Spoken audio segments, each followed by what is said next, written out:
Hello, and welcome to Podcrushed. I am joined by my co-hosts, Nava and Sophie. I'm not going to give you the last names because if you're here, you probably know them. You know them so well because you come here just to feel like you're part of the gang. You know what I mean? And you are. We love you. Yeah. Okay, so today's guest is Lola Kirke and Penn's sister-in-law. So delightful. One thing she talks about in her book really early on is she describes her family as wolves, which I thought was really cool. And it made me curious, what animal do you guys identify with? Great question. I've always wanted to be a dolphin, like unironically, true desire. As a child, like honest, like a real desire to be a dolphin, not a whale? Yeah, because dolphins are so acrobatic. Like a whale's slow. Yeah. Why would you? I mean, what do you get from being a whale? Because dolphins are kind of known as being like annoying. You know that, right? Sophie wants to make sure you know that. You said that like suddenly you became my sister and you were like, hey, dweeb. Not a cool answer. Just so you know. I have swam with both whales and dolphins. Here's what I've heard is that dolphins literally can like dissuade sharks from attacking other animals, and they're buoyant and funny and acrobatic and lithe, and they swim through the water really fast and they flip. They're kind of like vengeful though. Dolphins are vengeful. It's saying a lot You're making about that you. up. That's all I can say. That's Chat GPT right there. That is not true facts. No, okay? it's true. No, it's not true. It's not. No, whales are vengeful. You're getting it mixed up, Chat. I don't remember where I learned it from. Just like Chat GPT. Her Snapple fact of the day was I'm tired of this dolphins are AI vengeful. co-host here. My answer is so boring, but I really identify with a cat. I think also because I've like lived alone for so long and cats are really independent. I know, incredibly boring, but that is the truth. I identify with cats. Also, you are so not a cat person. No, I love cats. The only reason I, for a long time, loved cats more than dogs. The only reason I don't have a pet cat is because my sister is so deathly allergic that every time she came to visit me, it would be a huge problem. Otherwise, I would have a cat. I love them. I also love dogs, but yeah. Interesting. You just strike me as such a dog person because of how much you love your dogs. Yeah. The only thing that is coming to mind is I'm actually, when you asked that question, I was brought back, transported to my friend Nico Millington's basement in high school where we would hang out a lot. And there were a few guys in the grade above me who likened me to a Cocker Spaniel. They were like, you kind of look like a dog and you look specifically like a Cocker Spaniel. I had like short curly hair and I hated it. And there was one day where we were watching a film in his basement and a dog came up and was barking, and Sam Bernier Cormier is his name. What a name. Yeah. Wow. Turned to me and was like, what did he say? And I was so insulted. I've never forgotten That's it. wild. That's a Cocker Spaniel is the animal I identify with, but not by choice. Wow. Oh, wow. That's wow. So that's why you got so spicy when this question came up. You were She was triggered. You went right She to was Bernier triggered. Cormier. Yeah. Speaking of off the rails, my sister-in-law is the guest today. No, Lola is really, she's an interesting figure in the world of entertainment because she's, if you know of her, you probably love her. She's not only a successful musician, but she's been an actress for quite a while now and really been a part of some kind of like huge projects. You know, she's worked with some of the best directors of our age. Most recently, you would have seen her in Sinners as one of the white vampires, which is, it's a weird way to define somebody, but it really makes sense for the film. And she does a lot of singing. And she's a nasty, gnarly figure in that film. And it was, for me personally, it was great to see her that way because that's not how she presents in real life at all. She's also got a blossoming literary career. Her book, Wild West Village, not a memoir, unless I win an Oscar, die, or score a country #1, that is out now on hardcover and out in softcover in January. Let's get to these ads so we can get on to the show. We will be right back. Welcome to Podcrushed. We're your hosts. I'm Penn. I'm Sophie. And I'm Nava. And I think we would have been your middle school besties. Publicly saying you love Nine Inch Nails, but privately feeling like they're just a little bit too intense. Lola, love your memoir. It's incredible. Such an easy, fun read. And something that struck me in the introduction is that you describe your family as exceptionally good-looking wolves, some of whom you might not want to meet alone at night. And so I was curious, if you were to drop into the Kirke household at 12, How literal is that? Like, what would we see? Was the family chaotic, glamorous, territorial? Like, what's the vibe in the Kirke household? All of the above: chaotic, glamorous, territorial. But I mean, I think that I feel like wolves are like really hip. Mm-hmm. You know, there was like a while back where it was like a turn where it was like if you had like a wolf on your t-shirt, like it meant you were cool. So like it is a compliment when I say that they are wolves. You know? That's true. Also, when they were reintroduced back into the like Yosemite National Park or whatever, it like rebuilt the river, blah, blah, blah. Remember that whole thing? Do you guys know what I'm talking about? No. Oh, yeah. I think I do know what you're talking about. Just like every other time you open your mouth on this podcast. Yeah. The thing is, I literally know nothing about how anything works. Like, I didn't know that wolves like had a purpose, but I did know that they looked great. Right. And I feel like that says a lot. That makes sense. So do you consider yourself part of the wolf pack? Sort of you have those same traits or a little bit more of an outsider? I feel like an outsider. I feel like I'm like really boring, have no personality, and totally approachable. But I feel like maybe other people might not feel that way about me. My sense of self is typically off, and thank God, because I mean, actually, I don't know, but I don't know if you guys can relate to this, but I think a lot of like bad things about me, and then I'll like go to my expensive therapist who reminds me of Penn, and I'll say those things, and expensive therapist who reminds me of Penn will say, no, those aren't true about you. So I don't know, but I grew up definitely feeling different from members of my family, and I think as I've gotten older, I'm like humbled to be like, oh, all of those things that like I wanted to have in common with them, like I sort of do, and all of the things that I wanted to be different from them, like I'm not that different. So that's been a big part of my growing up process. Well, I will say that I'm almost surprised by how much whatever room you're in looks like it was at least in part decorated by your mother. Well, Penn, I think that you will be not surprised to learn that I'm at her house. Oh, because I was like, what on earth? Damn, she really is picking it up. And then you have this sweater over your shoulders, and I'm like, she's turning into her mother. Well, the very sweet thing about our mom is that despite us not living with her anymore, she has like designated rooms in her house. That's true. Yeah. For us. For each of you? And my room like remains like this, like the plainest, smallest one, which I think is in line with what I was kind of saying about, you know, my sense of self and being different from the family. Like I've always had like the little child's room that's like, she's not really like when we first moved to America from London, we moved to New York, and I have this bedroom that was like, I think it was a closet. And I was proud of that room in a lot of ways. How old and it were you? overlooked 5. Yeah, I was going to say, because you strike me actually as the only American of the family. That may be the difference. I've heard Penn say that about you. Yeah. Yes, and like I love America. That's like, No, you are. No, you, like I actually, for instance, like Domino, your oldest sister, my wife, for anybody who's not aware, she's an interesting blend of British and American because when you guys moved here, she was 12. So like some of that formative, British cynicism, she definitely doesn't have.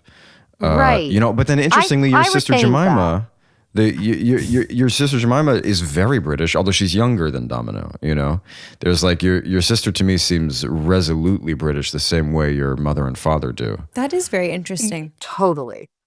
Right? Well, I think coming back to this idea of being an outsider, like it served our purposes to kind of adapt to the culture we moved into in different ways. Like for me, adapting into American culture was a way of not being like bullied at school, though it certainly meant I was like bullied at home when I'd come home and be like, I say water now instead of water and butter instead of butter, because you can't like get away with that. But I think that for my sisters, I think Domino definitely wanted to like assimilate a little bit more, but I feel like Jemima's whole vibe is like, I don't assimilate. Totally, yeah. So she retained it. I mean, it's all, you know, it's all survival skills and trauma responses with us, really. Yeah. You've referenced feeling like an outsider, and I feel like that comes through really strongly in the book. Like as I'm reading, I'm like, oh, I feel so much like longing from Lola, like longing to be witnessed by her sisters, or like in different ways. It seems like maybe it was harder for you to connect with them for different reasons. And I'm curious if you can tell us a little bit about your relationship with each sister as you're growing up. Domino was, she's 8 years older than me. And so much of both of my relationship with both my sisters was just like watching. Like, I think when you're the youngest child and kind of by a lot, you're just like, no one really wants to hear from you. And I get it. Like, kids are boring. So yeah, but no, I'm joking.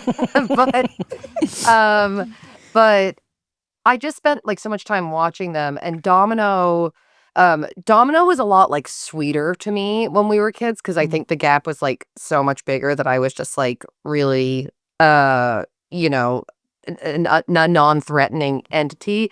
Also, I realized for older children that this weird thing happens where like you were the youngest and then you're like dethroned. Like, I guess Penn and I have both never really experienced that. So I think that's, by the time I came along, Domino was like so used to being not the baby anymore that like it was like old news. Jemima, on the other hand, was a total bully. But and the squeaky wheel gets the grease. Like, I just like did everything that she did, which obviously, you know, was the opposite of how to win, you know, her affection, because then I just annoyed her. But I didn't know that. And I think Jemima would have really liked being the youngest child in a certain way. That's interesting. That is really interesting. But I ruined that for her. Well, you did come so much. You were very unexpected, weren't you? I mean, you know, my mom actually did have a few pregnancies not to term between me and Jemima, which is hence the age difference. But I mean, the way I looked, I was a very scary looking baby, so that was unexpected. I mean, I was like, yes, you know what? You look is like, I just realized when you were describing, when I was reading your book, and you're describing yourself as an infant. Well, first of all, I've seen the pictures, and it's funny how much you look like this surprised. It's true. You're kind of making fun of yourself mercilessly, but there's something about it that is accurate, where you look particularly like, I don't know, disgruntled or very funny. You know, it is funny, but you look.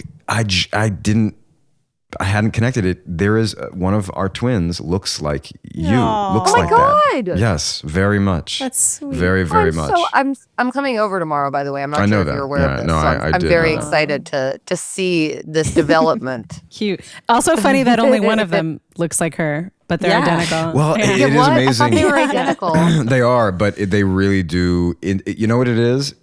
And you guys might find this just when you're looking at infants, but you only see it in certain expressions. It's not like they makes have sense. resting face that looks like everyone else. It's like they do something, and you're like, oh, whoa, that's Right. you know, so and so.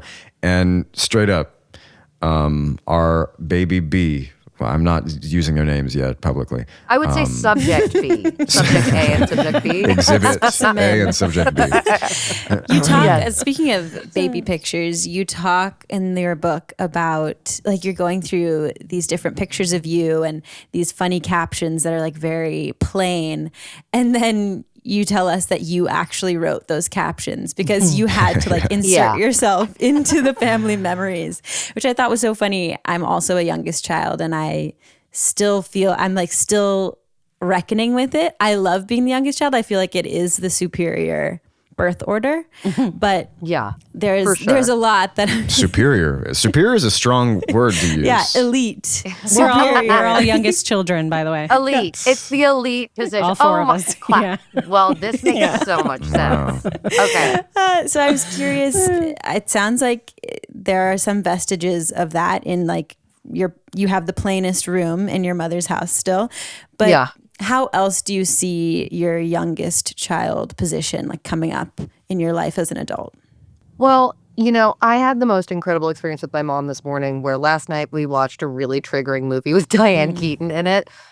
Shoot the Moon. Don't watch it with your parents, I would say. Especially if your parents got divorced. Just don't do it. But I was really underslept because I had taken a red eye the night before. And I got upset with her and I said, because I thought that her allegiance was with one of the characters in the movie that moralistically, I was like, you should not align yourself with that person. And she did this like incredible thing, which she was like, okay, I hear you, but can I come back to you and talk about this later? And I was like, what the hell is going on? Like, who is this? All right, Lorraine. Lorraine just like killing it. She's seeing your therapist. That's growth right there. That's plasticity. She's actually seeing Penn in the latter half of life. Yeah, she's also seeing the family therapist Penn. Yeah. This morning, I like went to talk to her, and I'd never thought this would happen in my life because I was like, I shouldn't have. I have a great relationship with my mom in so many ways. Like, I don't need her to apologize for everything that happened. Like, that's icing on the cake of anything. Like, we can have a good relationship in the present because there's a lot of amazing stuff that my mom can do. But this morning, she was like, hi, I'd like to read you this letter that I wrote you last night. And it was so sweet, and it apologized. It was like really accountable and responsible. One of the things that she said was like, I never gave your feelings any spotlight growing up. And I was like, oh, like I always knew that my feeling of being unseen growing up like led me to not one, not two, but 3 careers in which I'm like, see me, please see me, please. I have so much to say, please. But she like nailed it. The word. Maybe she asked ChatGPT or something. If I were a mother, to a daughter who has multiple careers that need so much attention. So yes, I think my desire to be seen was fueled by feeling very unseen as a child. But I don't think that that's just, that if that's the only reason that we want to make art, then I think, I think that that's more the career of like an influencer.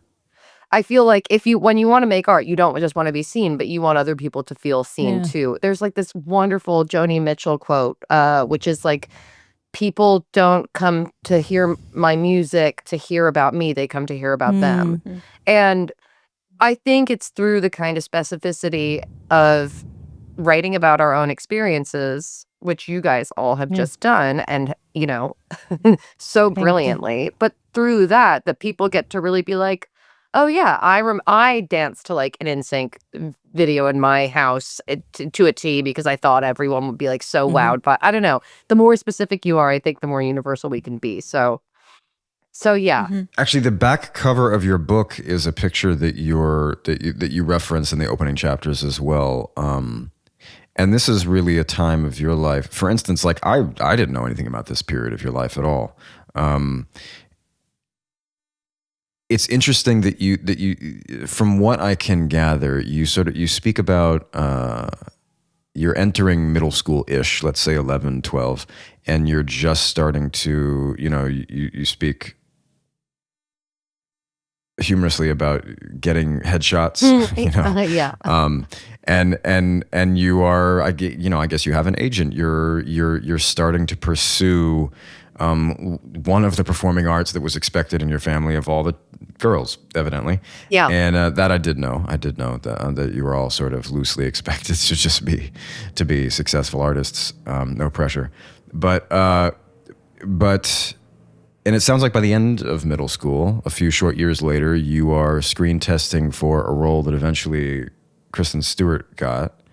And then you're also you're I didn't quite get how you're being asked to be photographed for Teen Vogue, but it sounds like, at least from a middle schooler's perspective, from a 13 or 14-year-old's perspective, you're really starting to become professional. And I'm just curious about that arc, those few years. Like, what did day-to-day life feel like then for you? What was it? Because there are so many eccentricities I'm aware of in the family, but then you going through middle school, your sisters are basically, they're kind of gone at this point, right? Like, totally. Yeah.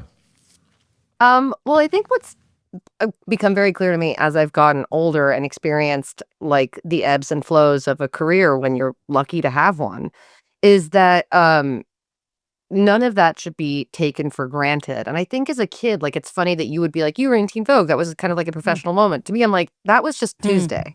Like Yeah. everyone I knew was like fabulous and in Teen Vogue and No, it is like, crazy. I mean, it is crazy. it was a like your really- and family. that's like When I got into, I didn't know. I really didn't know. And then the longer I know your family, I went, oh my God, you guys know everybody.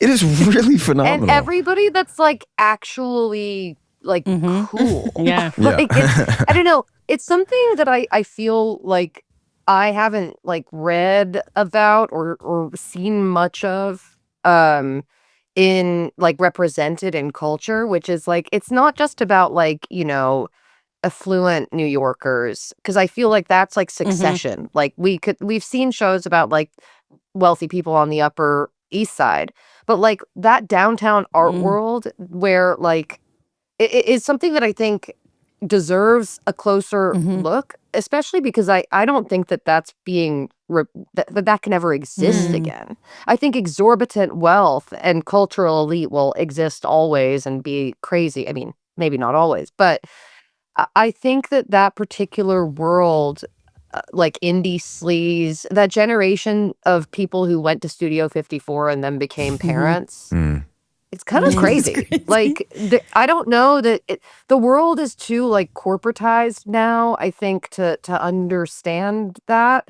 And also like kind of the first generation of kids with rock star parents, or parents that were in that world. And that's why, you know, it was the Wild West. Like these people were like professional, hot young people. That was like part of their job. And then they became like parents and they had kids that, you know, looked pretty good because they were all beautiful and they were artistic and creative. And I think raising those kids into adults was like really like challenging for them, because I think a lot of those people came from much more traditional backgrounds as well. Lola, just Like they weren't raised by rock just for stars. people who Yeah. don't know, can you just quickly tell us who your mom and dad are, like what they did, to give this context?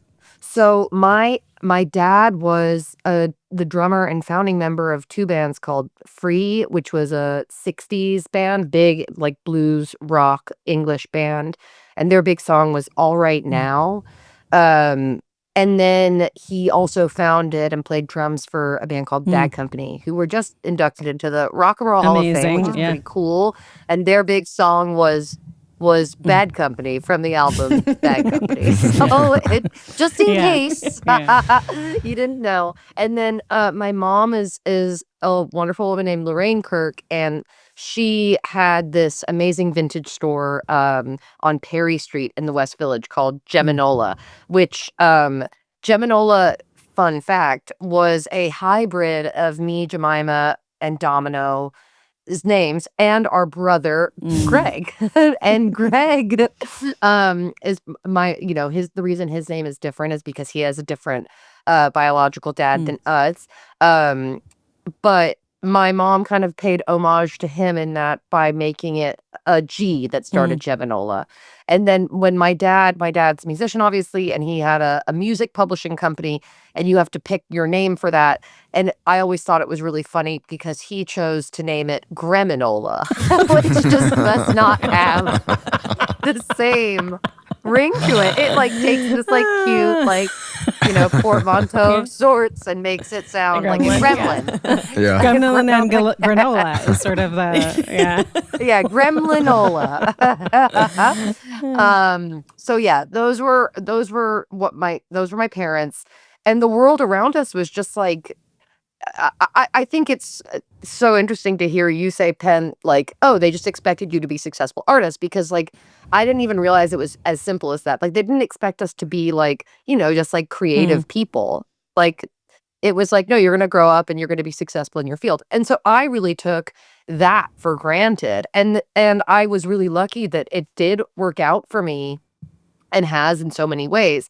But when I first I experienced my first like lull in my career 5 years ago, and like that humbling has been one of the most valuable things I have ever experienced. Not learning how to take things for granted, discovering hidden talents and passions and like parts of who I really am that aren't connected to who I should be in the world. Um, Getting to live in a city that I never thought of living in, which is Nashville and not New York or LA, which is obviously an industry town of its own, but like I'm kind of like, yeah, sure, but Yeah. it's not really. Yeah, no, of course it is.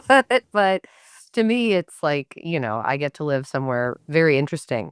If you have got travel coming up, visiting family, heading abroad, or maybe you've got a dream trip for the new year, imagine feeling confident greeting people where you're going in their own language. Rosetta Stone makes it easy to feel more connected and have a richer experience wherever you go. With 30 years of experience, millions of users, and 25 languages to choose from, including Spanish, French, German, Japanese, and more, Rosetta Stone is the go-to tool for real language growth. Rosetta Stone fits your lifestyle with flexible on-the-go learning. You're able to access lessons from your desktop or mobile app, whether you have 5 minutes or an hour. For me, my 16, nearly 17-year-old, he is now in, I think, Spanish 3. He could speak probably nearly fluent Spanish if he had someone in the house to speak Spanish with. I really want to be able to deliver on this. I would love to have, deep conversations in English, and maybe we can order food in Spanish. That's where we'll have to start, naturally. Rosetta Stone has been really helpful for doing just that. I love how their True Accent feature gives real-time feedback on my pronunciation. It's helping me feel a little bit more confident, sometimes a lot more confident in my Spanish-speaking abilities. Don't wait.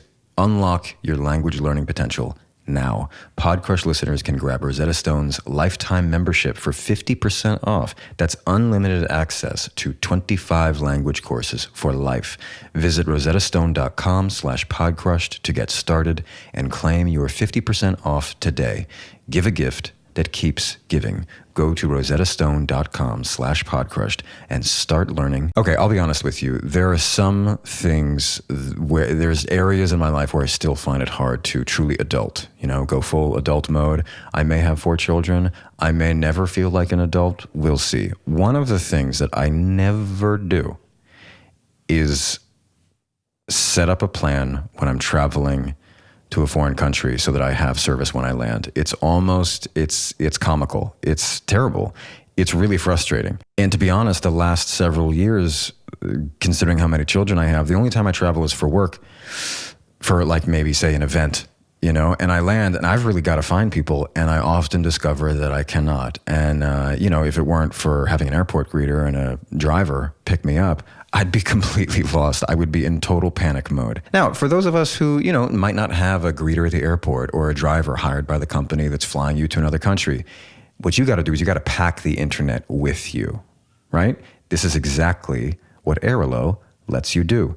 Your phone probably supports eSIMs, which is where Airalo comes in. Before you even leave, just download the Airalo app, pick your destination eSIM, choose your plan length and data amount, install it, and boom, you're connected the moment you land. It's really that easy. No surprise roaming fees, no sketchy airport kiosks, no desperate hunt for public Wi-Fi. Just pay for the data you need and top up anytime. You can stream, scroll, text, navigate, and even video call home without stressing about your bill. Airalo works in over 200 destinations and is trusted by over 20 million travelers. Honestly, I just wish I'd known about it sooner. So do what I do. If you have an international trip coming up, download the Airalo app now or visit airalo.com. That's AIRALO.com and use code PODCRUSHED for 15% off your first eSIM. Terms apply. I'm curious what hidden passions you learned about in this lull that you had 5 years ago. Well, frankly, writing. Writing was something that I had never. I thought I was like a bad writer, because I couldn't do grammar. I couldn't do grammar. That was No, I never. I'm still bad at grammar. But I had been told that I was like a good storyteller, and I always accredited that to how many martinis I'd had at whatever party, and so I was like, yeah. sure, I can talk forever. But people like would listen to me when I told stories. And then COVID hit, and the kind of career that I had been building for myself for the decade prior began to slowly get pulled away from me. And I think so many creative people during that time started writing because it was the way that you could express yourself safely. And ultimately, it's funny to say safely, because ultimately it was one of the riskiest and most unsafe things I've ever done, is start to write authentically about my life and experiences. But that was certainly one of them. And also committing more to playing music. I'd been playing music whenever I wasn't making a movie or shooting a show.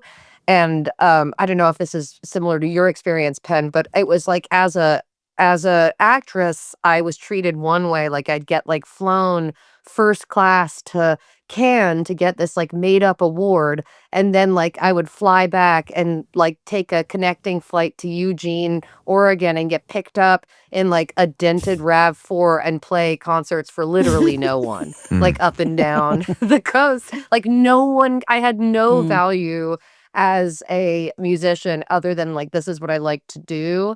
And then I had all this like kind of mystifying value as an actress. And I'm really glad that got it's been humbling and humiliating at times. And I think being an artist is humiliating, when it's not humbling, because there's so much rejection involved in it. But like learning how arbitrary that kind of value is when it's placed on you when you're doing well. Also, like something I have experienced so much as an actress is like, experienced so much as an actress when I was younger, was this like, she's the next big thing. And then when they realize that like you're not the next big thing, they're just like, she can have a much smaller we'll put her in the honey wagon, like it's just like they take I don't know, it's really funny to watch people invest in you and then see when they stop doing that. And I think that there's so much infantilization that goes into the way we treat actors in the world anyway. And a lot of that is like by necessity. Like they'll financially be screwed if, the actor disappears and gets lost. So they send people to the bathroom with you. They have someone pick you up. They have someone get you lunch. Like all of this stuff that like makes you into this little kid again and can kind of spoil you, but I think is really there just as a reminder that like you you got to behave. They need you. They need you to be there, and that's why it's there. It's not because of how special you are, really. It's because of how important you are to the financial health of the project that you're on. In your family, beauty was like not just like a North Star, but a value system that informed everything. And within that, maybe some pressure on weight. And what really stands out to me is this story of like, I want you to tell it, but the prop on the dining room table that you guys would have to stare at. So if you could tell us about Yeah, that was a new one, by the way. And Domino never holds back in telling me stories. She hasn't written a book, but like I know a lot. I'd never heard that. I was like, what? On top of all that? I think Domino was on a private jet at that point with a movie star. So maybe, yes, sorry, Penn. So maybe she wasn't privy to the 10-pound replica of fat that was the centerpiece of our dining room table. Which honestly, like as disturbing as that is, I'm like, it's incredible. That is like so amazing. It's something. Do you remember when it appeared? Do you remember like the first time it appeared? It was just there. But I remember there was humor around it. Like it was ridiculous. I remember like my dad like throwing it once, like it was a football or something. Because it was like football shaped. Interesting. Yeah. But I don't know. I mean, I definitely went from a beauty conscious household into beauty conscious industries. And I think through that, like for a while I was like, God damn it. Like I found myself in an industry that just like mimicked the value system of this household that I'm part of that value system that was really painful for me. And then I realized, no, my family just mimicked those values. Like that's the world. And as I have, gotten older and and realized, I don't know. I'm reading a lot of Pema Chodron right now. And by a lot, I mean I have this one tiny book that's like Pema Chodron for dummies. Yeah, right. Buddhism for the total idiot. But she talks about how like the desire for self-improvement is a form of aggression towards ourselves. And I have such an aggressive internalized dialogue with myself about my body. And I was listening to a wonderful podcast with one of the alumna from your show, Julia Louis-Dreyfus, and she was interviewing Bonnie Raitt. And Bonnie Raitt is a hero of mine. She's so incredible. But something that she said was like, I'm pretty enough. And I was like, oh, wait, what? Like, we don't live in a culture where anyone is like, I've had enough beauty. Like, it's like we have this constant need now more than ever to like not only be beautiful, but to remain beautiful forever and like suck as much beauty as you can out of being alive, to the point where I think it's really actually an ugliness, obviously, that drives it. But like beginning to shift my mindset to, this will sound so ridiculous to people who have spent far more time being not vain in their lives, but like shifting my mindset to like, I am put on this earth to be far more than just beautiful, like beautiful externally, is really where I'm trying to go, because I'm only gonna get older. I'm only gonna keep weight on and wrinkle more. And like, if I live by an old value system, I am only going to hate myself forever, and I'm stuck with me. So I'm really just like, it blew my mind to just be like, to really say that to myself. I am on this earth to do more than just be pretty. Like, well, fuck absolutely. that. I don't want, that's like, I can't believe how many of us women and men too, and everyone, like, kind of have that complicit silent agreement that like the whole point is to be pretty. It's so besides the point. I love your answer, Lola. I've been thinking about this a lot. I don't know if you've seen, there's a clip, I don't know if you saw her in the moment, or there's a clip of Emma Thompson on a late night show. And she's talking about she says it in a really funny way. I'll send it to you. But like what a waste of time it is for a woman to worry about her body, and like how this is like so methodically planned so that women won't prosper in other ways because they just have to spend their lives hating their bodies and obsessing over their bodies. But she says it in sort of like a speech, like, don't do that. And it's so encouraging. And sometimes if I like feel myself going down this dark rabbit hole, I'll like find that clip and watch it, because I love Emma Thompson, and I'm like, she's so right. Like, it's just such a waste of time, and it diverts your energy from other things that will actually be meaningful to others, meaningful to yourself. It's just a body, it's just a vehicle to get things done. Yeah. And I think it's just so important for public facing women who are powerful to be articulating that, and not, because ultimately I think what it comes down to is conforming to a societal norm that is indeed a toxic one. And I think the pressure to do so, or that's a tension in my life that I've been working through in various forms. Do I conform or not? Do I conform to my family's values? And if I do that, then I will be separating myself from the rest of society. Or do I conform to society's values? And if I do that, then I'm separating myself from my family. It's this tension between, authenticity and connection that I think is so hard. And I think as an actor or any kind of performer, your livelihood is largely connected to your appearance. And that's, Speak for I yourself. love acting. I know. Okay, Penn, I know. Everyone loves you, even though you're so ugly. It literally hideous, but a great therapist. So good. But I don't know. I want to dispel that myth. I want to test it, actually, because as much as I worry about the way that I look, I never worry enough to really do that much about it. Like, I can never really stick to a diet. I like working out. I like doing things that are connected to me not looking as beautiful as other people, for pastimes. I won't name those aloud, but I'm sure anyone can guess what those are. And I know that if I started getting a little bit of Botox or a little bit of that I would just get on the, the rabbit wheel. train? Hamster wheel? wheel.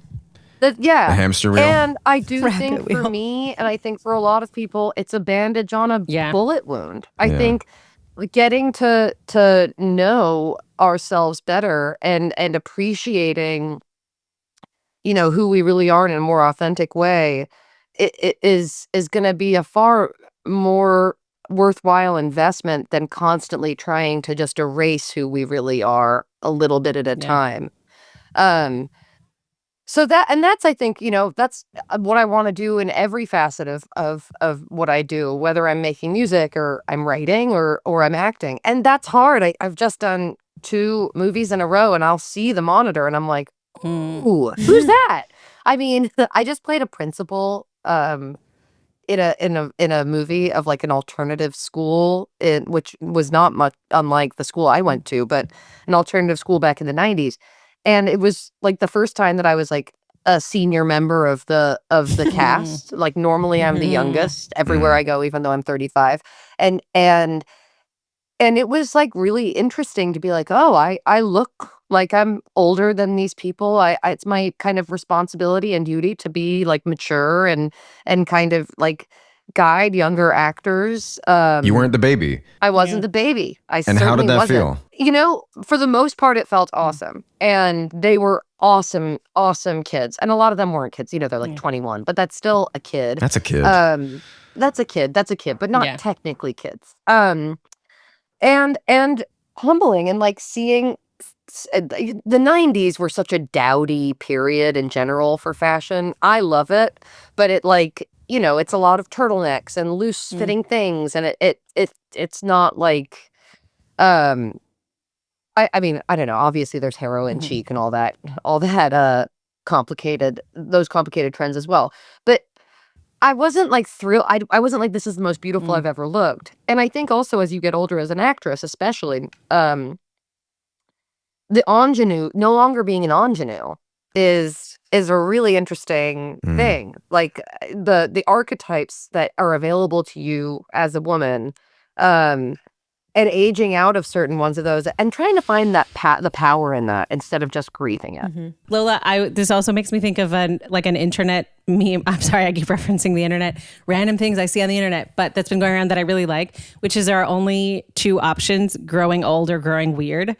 And I feel like that's really helpful. Like when I feel tempted to like do a cosmetic procedure or anything, I'm like, growing old or growing weird, like which one, I sometimes have a hard time watching shows because the women's faces look so weird to me that I can't. And I'm like, is that bad? Is that good? Like, is that a natural reaction? And when I do see an actress in her 40s, 50s and older who has lines on her face, I feel relieved and like refreshed. And so I'm like grateful to the women who are resisting the pressure. And I understand not resisting that pressure, especially if you're in the industry. Like, I'm not like judging them, but when the faces start to get really weird, I have a hard time just looking at it and enjoying it.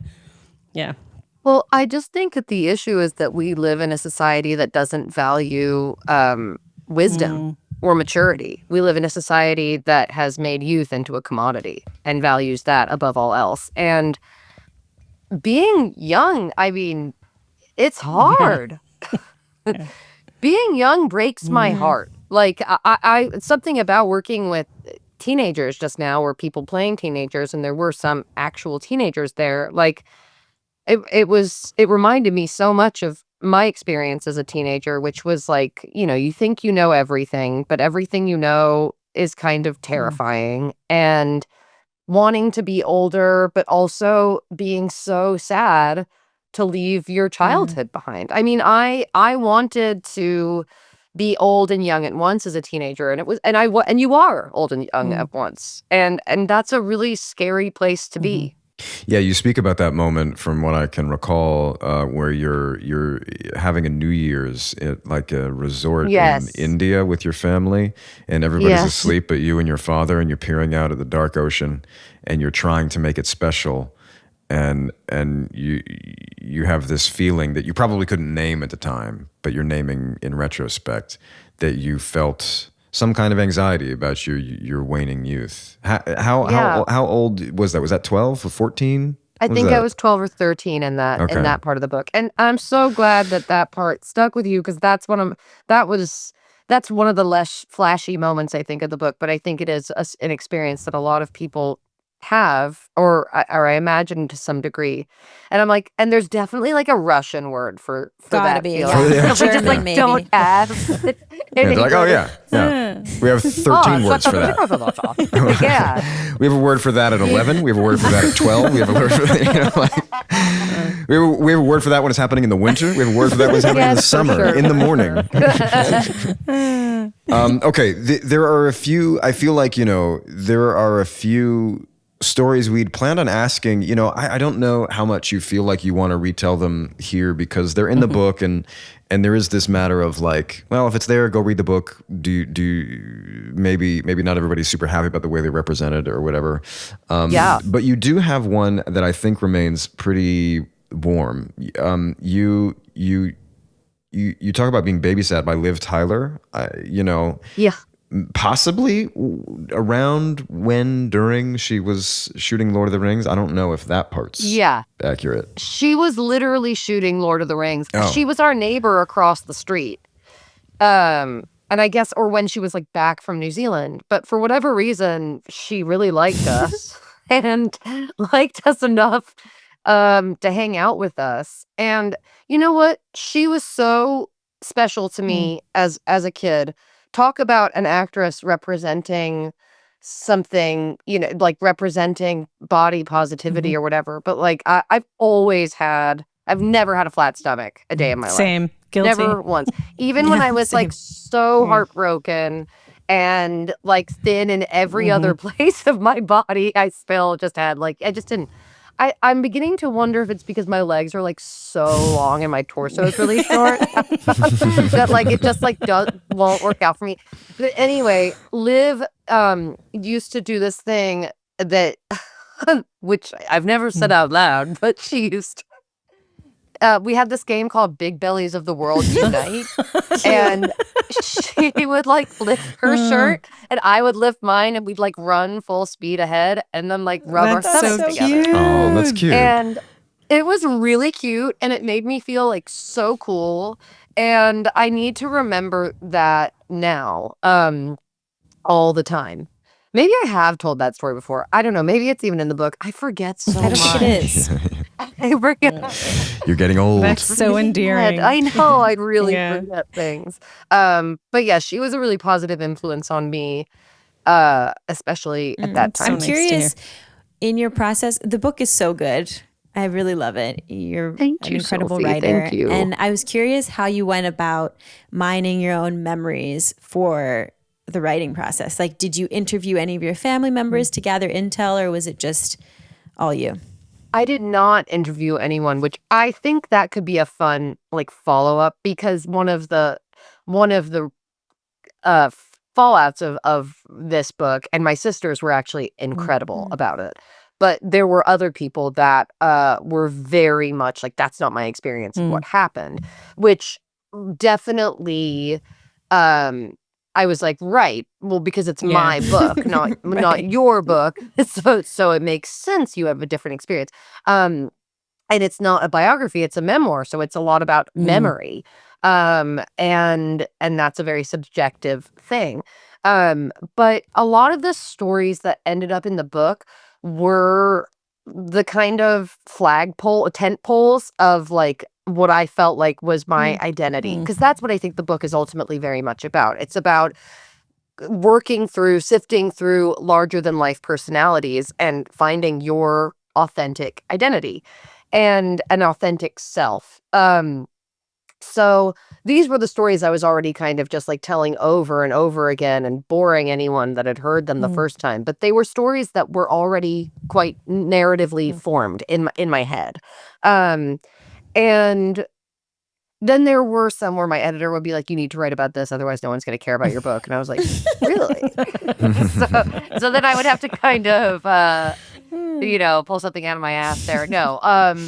But I think that I'm always so nauseated when actors are like, I'm a storyteller, but I am a storyteller. That's what I do. And I'm already thinking quite narratively about things. And I think that, you live a story every single day. If you know where to look, it's just a beginning, middle, and an end. And hopefully there's a punchline. I love a punchline. That's so true. I'm going to start thinking about my life that way.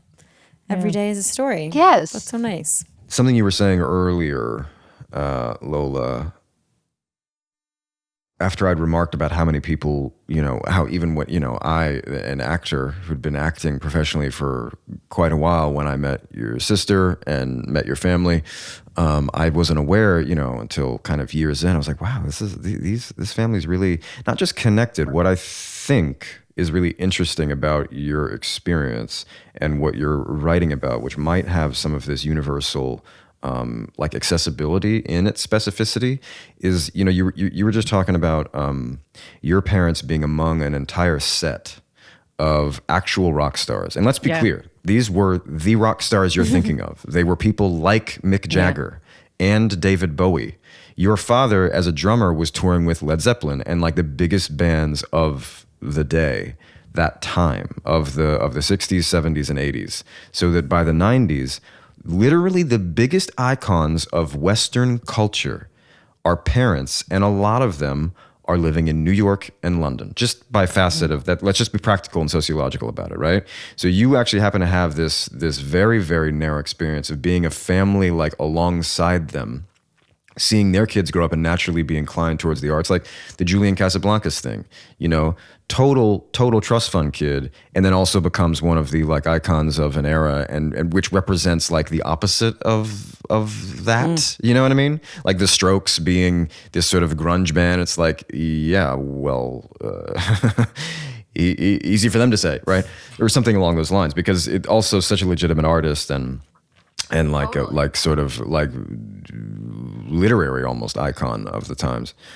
So I'm just thinking that like when you describe the pressures that you felt, and which I know somewhat intimately because of the way your sisters felt them, specifically around body image, what I'm thinking is that most people imagine if they had these things, the money, the fame, and the body, that they would be happier. And you grew up alongside all these families that actually not only had those things, they were those people. They were literally those people, which represented those values to almost the world, like a lot of them. And so the chaos in these families, yours was no exception. Like in this small circle of families, it seems like chaos was the rule. And what you see is how these values that you're saying that we need to free ourselves from. I mean, it's not even like your parents or these people. It's like without realizing it, this was the transition where Hollywood and music, modern art, believed itself to be in a way like anti-establishment and bohemian and rebellious, and realizing, we actually represent the same old values just with a leather jacket on.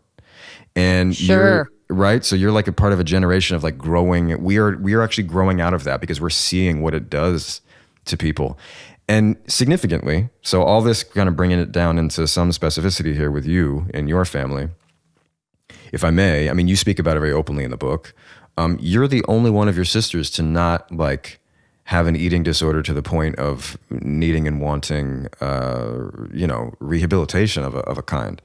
And and the same way that you are not, you're sort of like the American of the family, and probably the quickest to crack a joke, or at least laugh at that joke too, because of how British the rest of your family is.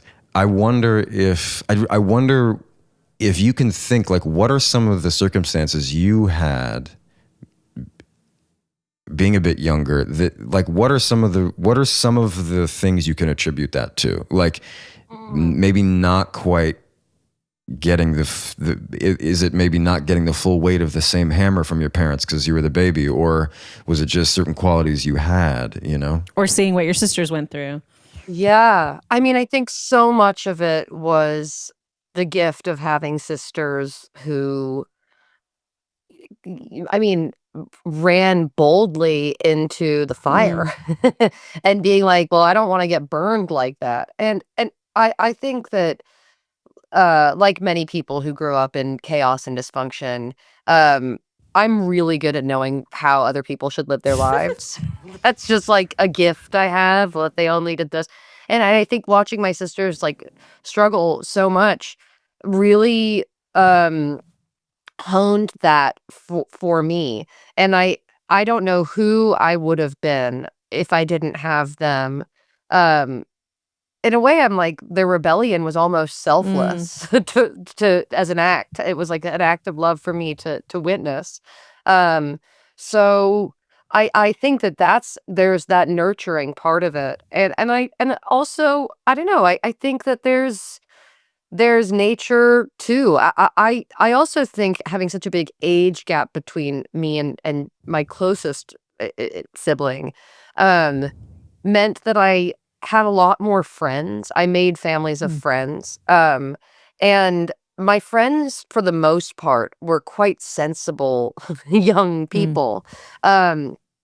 So I gravitated towards them. I mean, don't get me wrong. I love a friend with like severe mental illness. I think that they're fabulous as well. And yeah. So there's always that. But I also balance that with some really amazing, strong women. And especially as I get older, I find myself surrounded by people like that too.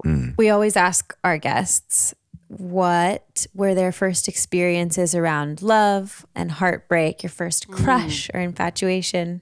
Well, apropos of Julian Casablancas, and I loved the way that you talked about him just now, Penn. And I did want to say that yes, Julian Casablancas, I think his dad owned IMG, or one of the biggest modeling agencies in America, or the world.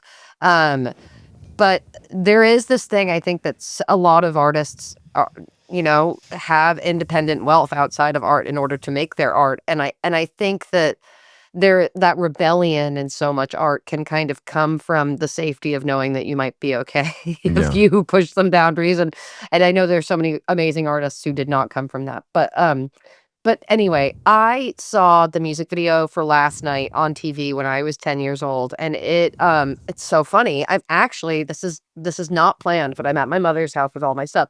I was so in love, and then one night, Domino went out, and she saw the Strokes, and she got them to sign this entire thing for me. So awesome, big sister moment.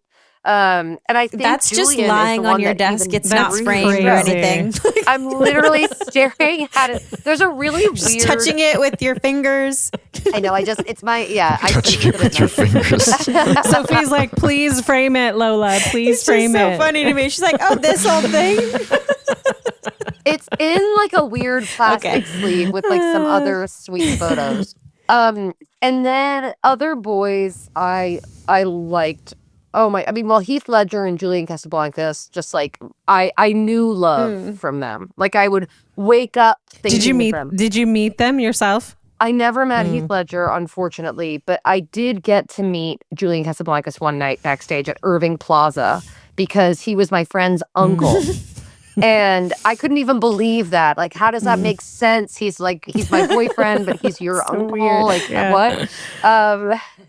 So that was really cool. And then Heath Ledger, I loved A Knight's Tale. I had the DVD booklet like taped into my locker. Yeah. And then I have like some actual boyfriends. I mean, the truth is I've had a boyfriend since I was 12. They're just a different boyfriend. Like I just kind of find a new boyfriend. I always say the best way to get a boyfriend is to already have one. Everyone loves it when I say that too. But now I'm getting married, so I'm changed. I'm a changed woman. Lola, are you getting married? I am getting married. Oh, congratulations. That's so exciting. Thank you. The only reason I'm not saying congratulations is because I already knew that. Congratulations. I was kind of expecting Penn to be like, really? Because he's never mentioned anything to us. It's old news. Old news. Okay, one other question we ask everyone, and then we're going to fully talk about your career, is to share a particularly like embarrassing or cringy memory from adolescence. Every single one. I don't have a single memory of my adolescence that I look back and go, you know what? That was great. Like, it's all cringe. Oh God, but a particularly cringy memory. This might be like a little bit like more sad, but I've always wanted to. I don't believe I actually possess style, like fashion style. I think that I just look at other people with style, and if I like them or what their effect on the world, I'll just try and emulate that. And this started very young with like real people I knew, and then also would kind of go into like movie stars. And I loved this movie with Julie Christie in it called Darling, which in retrospect is so funny because it's about a girl who's just like a pompous brat. Like she is like an awful person. Like, but I thought she was just like the height of glamour and beauty.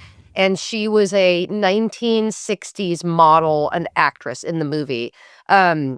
And she wore a lot of like mod style clothing. So I found what I thought was like a mod style dress to wear to school. And I was like, how else can I kind of merge my personality with hers? And I noticed that she had a fish in the movie.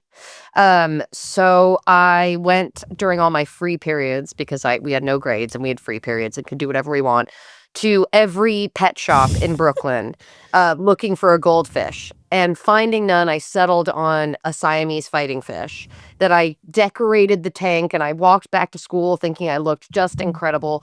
And the group of like cool kids who I really, really, really wanted to like me, who just like would never, ever like me. There was no chance. Saw me coming.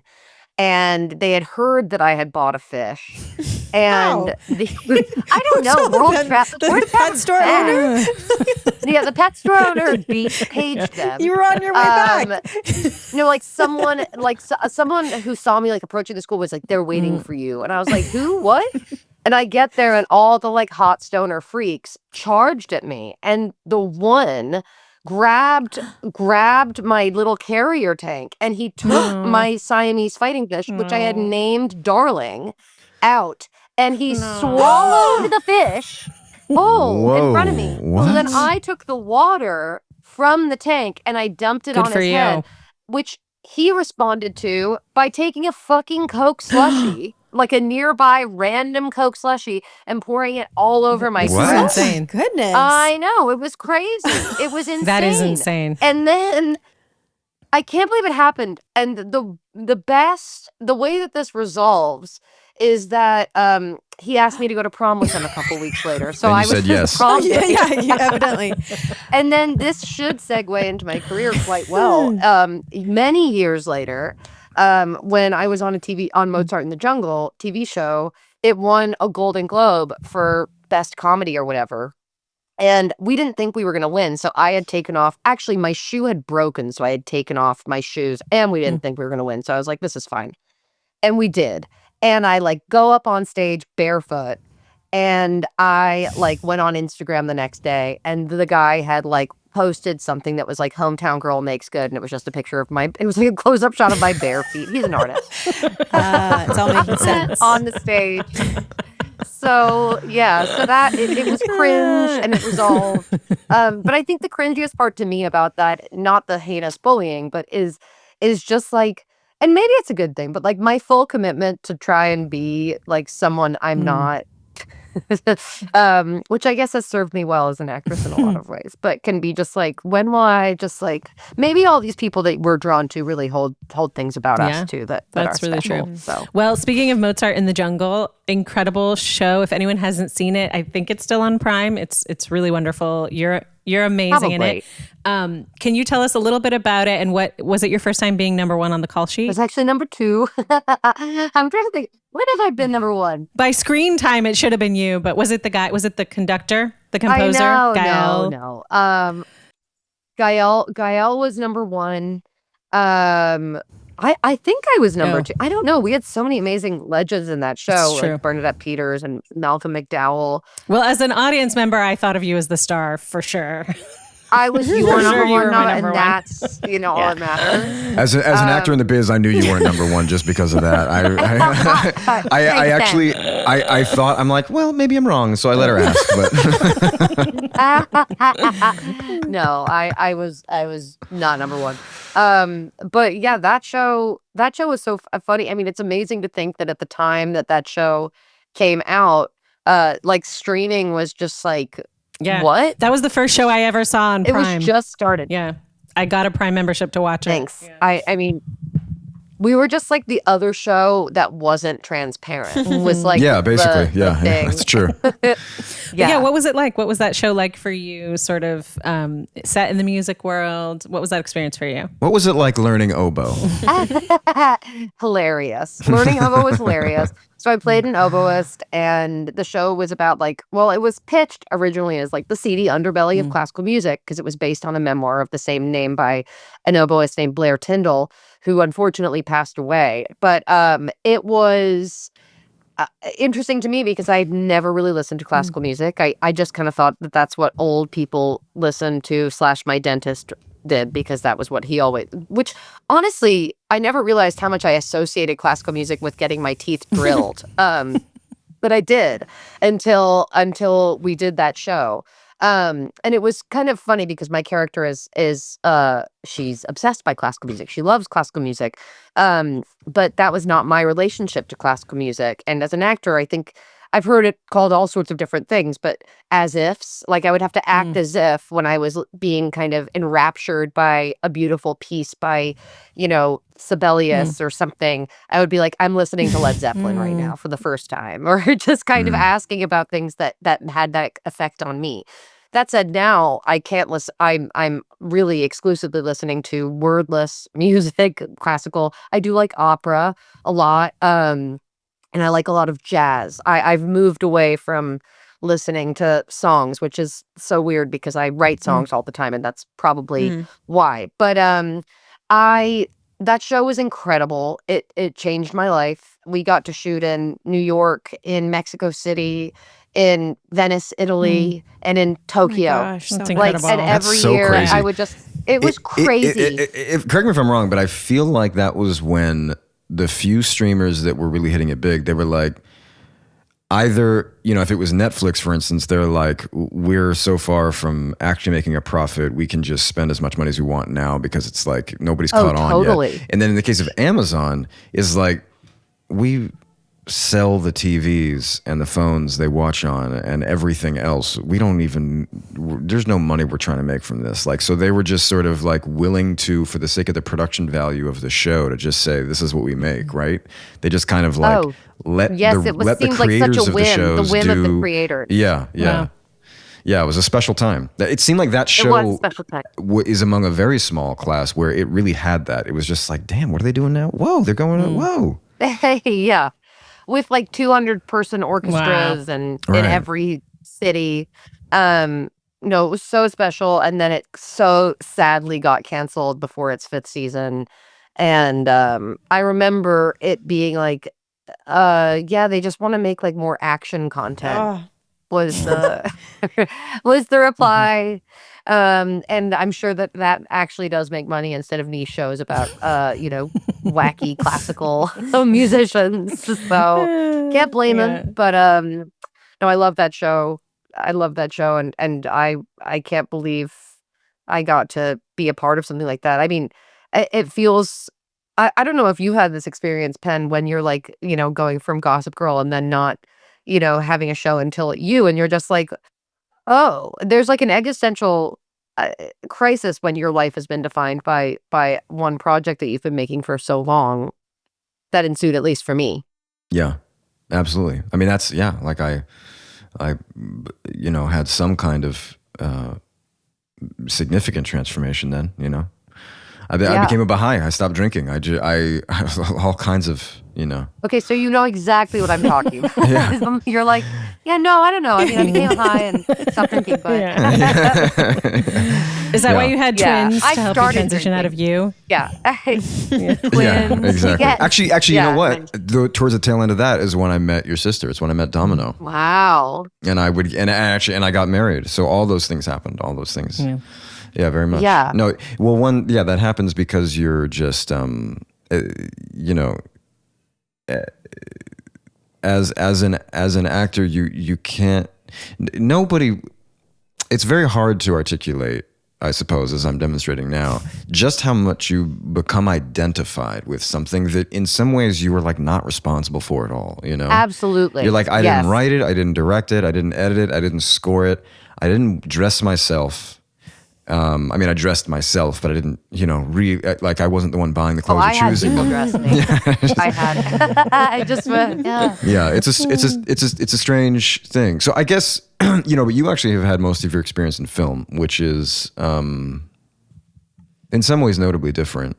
And you know, you came up through some really significant supporting roles, like for instance in Gone Girl. Wait, is that what it's called? Yeah, Gone Girl. Yeah, Such a detestable that was a huge character one. in Gone Girl, among a bunch of It's really detestable well characters. played. Yeah, it's amazing. Yes. Yeah.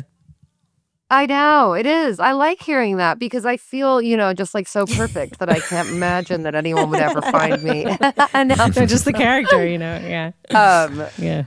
But I think that the reason that role, I mean, I love that role, but I think that you kind of want to see Amy Dunn, the character that Rosamund Pike plays so incredibly in Gone Girl, you know, get hers. That's true. That's true, So- actually. I really liked your character. I don't recall. It's funny, Nava. Now I'm remembering that she's meant to be detestable, but that's not the way I remembered it. I remember her being like spunky little, you know. Right? Well, I feel like in the Like, isn't that in the point in the movie where you are introduced, we don't know if she's like a beaten wife or evil. Like it's not decided yet. Right, So we're right, sympathizing right. with her because we think she's Oh, like that's run right, away from that's an right, abusive that's right, that's relationship and you right. steal That is all her true. stuff. And yeah. Yeah. Spoilers for Gone Girl. Sorry, listeners. Greatest Sorry, twist of all guys. time ruined. If you've also, I'm Gossip Girl. Don't know if you know that. Second what greatest else we got? twist of all time. What else we got? It's so crazy being like related to the act to Yeah, Gossip. I know. It's amazing that he's not just a character in the show. No, it's perfect. Gossip Girl. Twins. Yeah. Did you know you were Gossip Girl the whole time? No, not at all. Okay, No, so no. you've In probably fact, talked probably about this most a people lot. who are hearing this have already heard this because it's been asked a few I'm times so on this sorry. show. No, it's okay. It's okay. Everybody Damn it. wants to know. You know, Julie Louis-Dreyfus actually asked this question too. She was like, "Did you know the whole time?" Matthew McConaughey asked it as well. That was his first question right off the bat. Actually, as well he as didn't Conan know who O'Brien. Penn was. I just want to say, no, Matthew McConaughey definitely had no idea who I was. Like, not a clue. Matthew McConaughey, great actor, better author. Yeah. Just gonna go ahead and say it right now. Green lights everywhere. Yeah. Oh my God. Yeah, so funny. Well, we have to talk about Sinners. okay. Oh, do you want to talk about Mistress America? I'm just thinking about Okay, time. yeah. But Well, I wanted to ask about Mrs. Yeah, America because it was such a. I mean, it's such a win for you. You know what I mean? And it's such a good Yeah. film and such a great performance, and you're really the star of that. you. And probably not number one, but you know. I was definitely not number one on that either. Maybe I was. No. No, I think you must have been. You must have been. No, probably They Greta. might have. I don't know. We'll have to dig up a call sheet. But you were working with Noah as he's reaching the pinnacle of, you know, filmmaking cool and prestige at that point. Yeah. And as well as Greta, you know, she's on her way. Who was just at the very beginning of her own kind of Right. ascent. Yeah, definitely. And so I'm just curious, like, what was that? So first when you read the script and then what was the audition process like? And that must Well, I have didn't felt get very a script exciting. until I got the job. They were, so it was Doug Abel who cast me in that. And Doug is responsible for my career. Doug is the casting director who flew me out to LA for a screen test when I was 11. And then when I quit the biz after, He's that guy? yeah. You're kidding me. The He's same that guy. casting director. Yes. Wow. And then when I started acting again at the end of college, he brought me in to audition for that, and he cast me in Mozart in the Jungle as well. So What go, Doug. on earth? I Wow. love Doug. That's great. I want to know a casting I director think like he's that. still the creative director at the Vineyard Theater, but he's so awesome. And I got brought in for Top Secret Project Dummy Sides, which maybe people who listen to this are familiar with the term, but it means they don't give you actual sides from the script. They give you something else. And I auditioned, I think, about 11 times. The final audition Wow. was a read-through of the script in Greta and Noah's apartment with the DP, Sam Levy. And That was an and then the audition gig was still? dropped. Yes, it was an audition still. Holy crap. And it was one of my first movies, and I certainly like my first time being close to number one on the call sheet. And Noah, I don't know if it's as famous as David Fincher's proclivity for this, but Noah does like 100 takes of everything, Wow. whether it's your hand, it's a pickup of your hand grabbing some pasta or whatever. So in a lot of ways, I was so grateful to have that be my first experience because it just like trained me to be like, I just do 100 takes of every single Wow. thing. And it was really fun to have the experience of doing that too, because you really got to like know a scene. And that movie was intentionally made for a smaller budget. We had a really small crew. The DP did my makeup. And the makeup Was that so you could take the time? it Or- was so we had more time. And the DP did my makeup also because I think that there was a sense that that was a superfluous cost.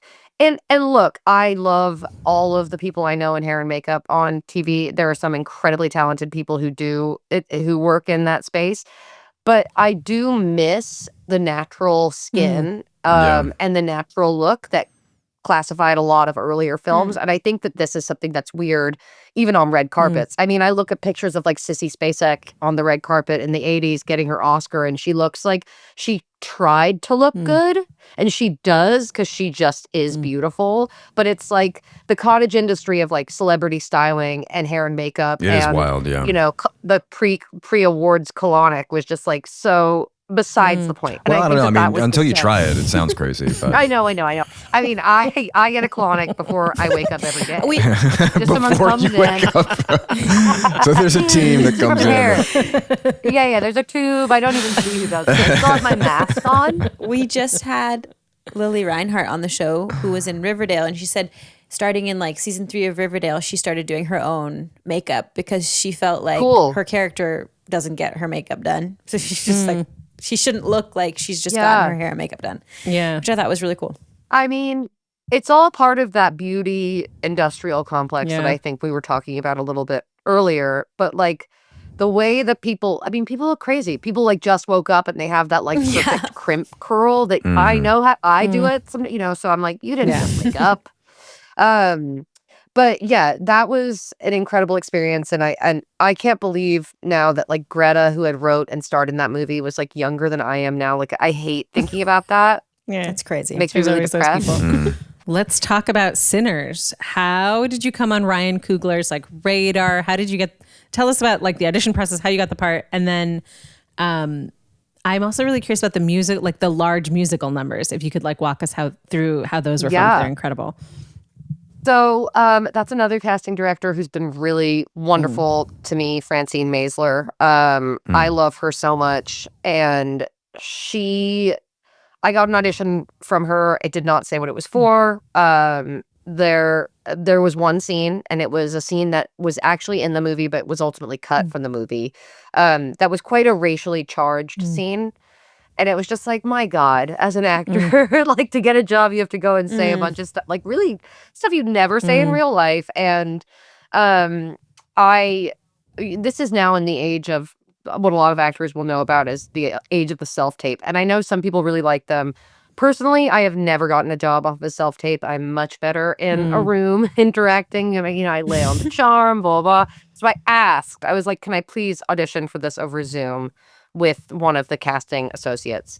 And I happened to be making my debut at the Grand Ole Opry that night. And I was like really nervous. It came in like the night before. And we did the scene, and then the casting associate was like, and you sing, right? And I was like, yes, I'm actually like making my debut at the Grand Ole Opry tonight. And she happened to be from Nashville, and she had grown up next door to one of the guys who's in the house band for 30 years at the Opry. And I was like, oh, that's a weird little sign. And they sent, there's a music video of mine for a song called All My Exes Live in LA, where I strip down while walking down the street. It's a really fun music video, and it's shot in one take. But I was like, do you want me to sing for you now? And they were like, no, we're just going to send that music video of yours. And I was like, Great. that one. Okay, yeah, you send that one. Got the part. We shot in New Orleans for a very long time. Ludwig Göransson and his wife, who was one of the music producers on the movie, Serena, had this incredible church recording studio. So whenever I wasn't shooting, I was like in the church recording studio it was incredible. I mean, the amount of times we recorded the 2 songs I sang, or the 3 songs I sang, because I sang on Rocky Road to Dublin as well. It was like, can we come in and do it this way? Can we come in and do it that way? We're always recording it. And I think the take that we ended up using for Go Lassie Go was in fact the live take that we shot as the sun was rising in that scene. So after all that, but it was a great tactic, like learn the song, know it really well.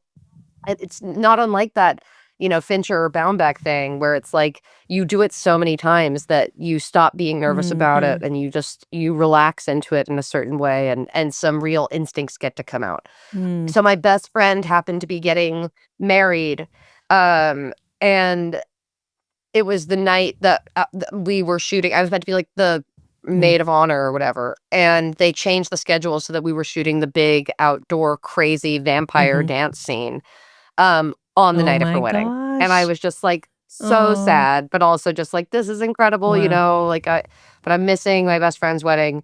And like the one kind of silver lining, or one of the many silver linings, was like I spent that entire night next to shirtless Michael B. Jordan.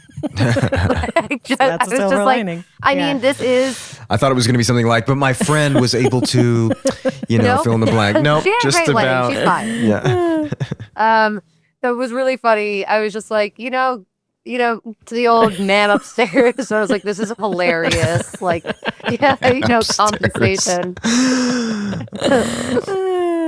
That's great. I was imagining that there might have been some kind of triumvirate between. Well, I wasn't thinking about the musical directors of the thing, but I was thinking of there must have been certainly getting this thing off the ground. But before you were involved, there must have been this kind of trio of Ryan Coogler and the 2 Michael B. Jordans. No, I just mean Michael B. Jordan and Autumn Durald. Is that how you say yes. her last name? So Autumn Durald is the cinematographer, Ryan Coogler director, obviously Michael B. Jordan the star as the 2 twins.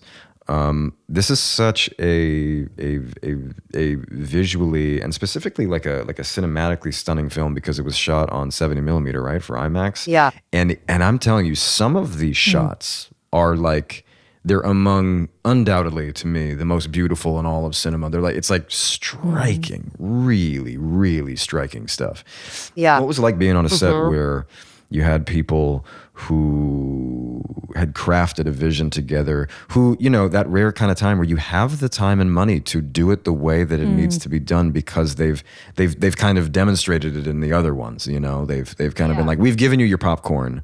Now we're still gonna give you your popcorn, but it's gonna be laced with something, like what did that feel like? It felt like a lot of downtime. Yeah, that makes sense. A lot of downtime where you couldn't quite lie down because you have your hair in like the tightest. Of course. You just never know You never know when you're needed. Also, I love Louisiana and New Orleans, but it's very funny that they shoot movies there in the summertime because you can't shoot like half the time because of lightning and the union rules around lightning. So we would show up and we were shooting nights, like so much of it. So you'd start at like, 4 p.m. and then you'd finish as soon as the sun rose, even later. And like, you just would wait all night and then be like, yeah, well, we've been getting lightning every 20 minutes, so we're not shooting tonight. And thank God they had the budget to continue on and get what they really needed to do, because I think Ryan had such a specific vision for what he wanted. And Autumn is a genius. That was my second time working with her. Jemima and I actually did a movie with her called Untogether. And I've never looked better in a movie than when she shot me. So I love working with Autumn. I think she's so talented. Lola, we've referenced your music throughout this conversation, but I am curious, you're a British New Yorker. What prompted your desire to be in country? Well, I think it's not. It's a country, isn't it? It's a country, right? No, it's I think it's not unconnected to my kind of desire to belong to something. I think, well, first of all, if I could have been punk, I would have, but I'm not cool enough. I mean, they just did not like me. They ate my fish as a kid, the punks just never, in country, I qualify as cool, which I really appreciate. But also, I think it's a lot about storytelling. Country music is storytelling at its finest, at its most succinct, and when it's done well, at its most like heartbreaking. I really, really love that, and there's a lot of humor in country too. So the ability to both be funny and heartbreaking is just like one of my favorite things in any art form. And I think there was also this kind of like lure of three chords and the truth, which is harder to tell, but three chords are easier to play than all of the chords I would have to in another genre. And I always love I think that the archetype of the women in country is just so dynamic, even though there's obviously a lot of other things that would be more kind of stereotypical, but like it's a lot of grit and glamour for women. They get to be, tough and tender and mothers, and also like, glamorous. So there's so many things I love about country music, but I'm definitely moving away from that genre. I think for a while I really was like, no, I want to make country music because I wanted to fit in somewhere, but I didn't really fit in. As once again, my efforts to assimilate into a society, no, I just want to be a member of a club that won't have me. So Yeah. And now I'm moving away from that. I want to be a member of my own club. You touch on family quite a bit in Trailblazer. I cried listening to Zeppelin 3 and the Mississippi, My Sister Elvis and Me, that one too, which I wasn't expecting. Yes. But it did make me tear up. But I'm curious what themes you're exploring currently in your songwriting. Thank you for listening to my album. That means so much to me, good. by the way. And I'm so grateful that those songs connect with you, because those are some of my favorite songs on the record too. That record is a lot more about family. I wrote it at the same time as I wrote Wild West Village. I didn't find a track about me though. I just thought like this guy looks like my therapist. The next album is actually figured it would all be in about there. No one sees it coming. Yeah. I think in a way I want to have exhausted songs about family, because, I don't want to be the girl that's just like always writing about that.